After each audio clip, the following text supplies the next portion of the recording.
1953, Filipina digemparkan oleh kasus seorang gadis yang tewas karena diserang dan digigit oleh makhluk gaib.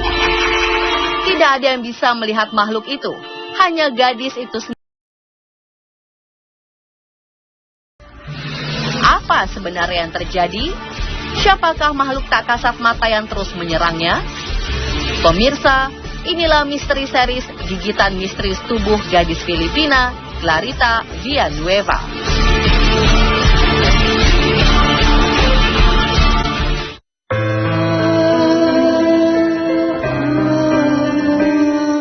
Mei 1953, kepolisian Manila menangkap seorang gadis gelandangan bernama Clarita Villanueva.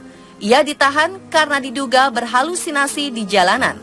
Ketika bertemu polisi, ia sedang lari ketakutan sambil berteriak minta tolong dan mengaku dikejar oleh makhluk menakutkan.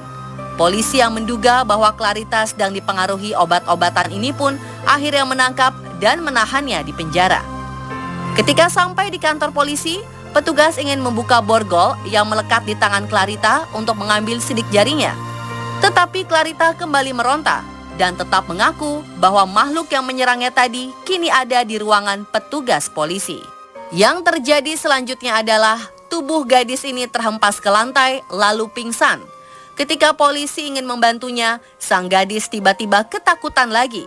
Dan polisi melihat ada bekas gigitan di bahu gadis itu. Dari manakah asal gigitan ini? Yang mengejutkan, bekas gigitan tersebut terlihat sangat segar dan mengeluarkan darah. Polisi yang tadinya menduga Clarita berhalusinasi ini pun terheran-heran melihat fenomena ini. Seseorang yang dipengaruhi oleh obat-obatan terlarang memang wajar ingin menyakiti dirinya sendiri. Namun menggigit bahunya sendiri adalah hal yang mustahil dilakukan.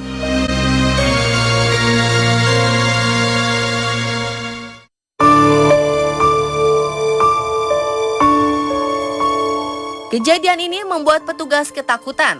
Mayor Arsenio Lacson yang menangani kasus ini pun memanggil seorang petugas kesehatan untuk memeriksa Clarita.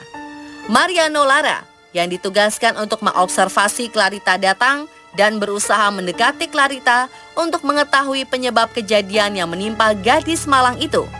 Ketika Lacson dan Lara berada di ruangan tempat Clarita ditahan, Clarita tiba-tiba menggeliat dan tertawa. Ia bercerita bahwa makhluk yang menghantuinya itu sedang menggelitiki tubuhnya. Menurut laporan Mayor Arsenio Lacson, dia sedang memegangi telapak tangan Clarita ketika makhluk gaib yang diceritakan gadis ini menggigitnya. Kemudian muncullah bekas gigitan di jari telunjuk Clarita. Dari penglihatannya sendiri, ia menilai bekas gigitan tersebut muncul secara gaib, bukan hasil penyiksaan diri sendiri. Lara yang tidak percaya dengan tahayul pun akhirnya merasa ketakutan dan pucat menyaksikan kejadian itu secara langsung di depan matanya.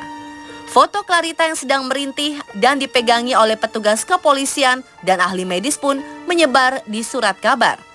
Pasca penyerangan tak kasat mata ini, Clarita disuruh menggambarkan wujud makhluk gaib yang menyerangnya. Namun ketika Clarita mulai memegang pensil untuk menggambar, pensil tersebut mendadak terbang. Lacson yang berada di lokasi kejadian menyaksikan langsung sebuah bayangan datang menyambar pensil dan menghilang dengan cepat. Lacson menyadari hal itu. Sang mayor berencana meminta uskup agung untuk melakukan pengusiran makhluk halus yang menghantui Clarita.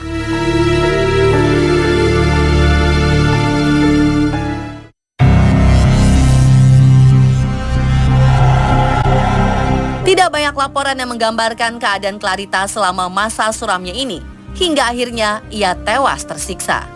Salah satu yang berhasil tercium media adalah pemeriksaan pada 19 Mei 1953. Hari itu ada 100 orang termasuk dokter spesialis, perawat, psikolog, dan wartawan yang mendatangi Clarita. Peristiwa ini dilaporkan oleh Rodolfo Nazareno, seorang wartawan United Press, yang melaporkan bahwa Clarita sedang mengalami kerasukan. Saat itu hadir juga Dr. Zakire dan Dr. Goduko dari Pusat Kesehatan Mental di Filipina. Ketika Clarita mengalami trans, Dr. Zakire menusukkan jarum ke tubuh Clarita, namun ia tidak merespon. Setelah itu, Clarita bercerita kepada Dr. Goduko bahwa ia sedang dihukum oleh sesosok makhluk bertubuh gelap dan sangat besar. Clarita mengetahui hal ini dari seorang pria yang rupanya tampan, sekaligus sebagai sosok makhluk khayalan gadis malang ini. Dari pertemuan ini, kedua dokter tersebut menganalisa bahwa Clarita mengalami gangguan saraf yang disebut histeria psikoneurosis. Gangguan ini menyebabkan hilangnya kontrol tubuh. Hal inilah yang menyebabkan Clarita menderita gelisah dan ketakutan yang berlebihan. Juga bekas gigitan yang ada di leher dan di telunjuknya juga merupakan akibat hilangnya kontrol tersebut. Kemungkinan ada pembekuan darah yang menyebabkan warna kulit pada bagian itu berubah. Dari analisis ini, kedua dokter mengaku bisa menyembuhkan Clarita jika diberi kesempatan lebih lama lagi mengobservasi gadis malang ini. Mereka beranggapan kehidupan Clarita sangat menyedihkan dan ia berusaha lari dari masalahnya. Ketika Clarita diberi pensil dan kertas saat pemeriksaan itu, Clarita malah mengunyah kertas dan berusaha mematahkan pensilnya. Pernyataan kedua dokter tidak digubris oleh Mayor Lacson. Ia lebih percaya bahwa Clarita sedang mengalami sesuatu yang gaib. Kesimpulan yang ilmiah dari Dr. Zakire dan Dr. Goduko ini memang terdengar baik dan bisa diterima akal pikiran kita. Namun pernyataan ilmiah ini belum bisa dibuktikan karena tidak ada waktu yang cukup bagi kedua dokter ini. Pihak kepolisian tidak mengizinkan pemeriksaan lebih lanjut dan Clarita pun akhirnya tewas beberapa hari kemudian. Tewasnya Clarita membuat rumor penyebab kematiannya semakin melebar. Selain karena diserang makhluk gaib, teori lain mengatakan Clarita diserang alien. Saksikan kisah Clarita selanjutnya besok hanya di On The Spot.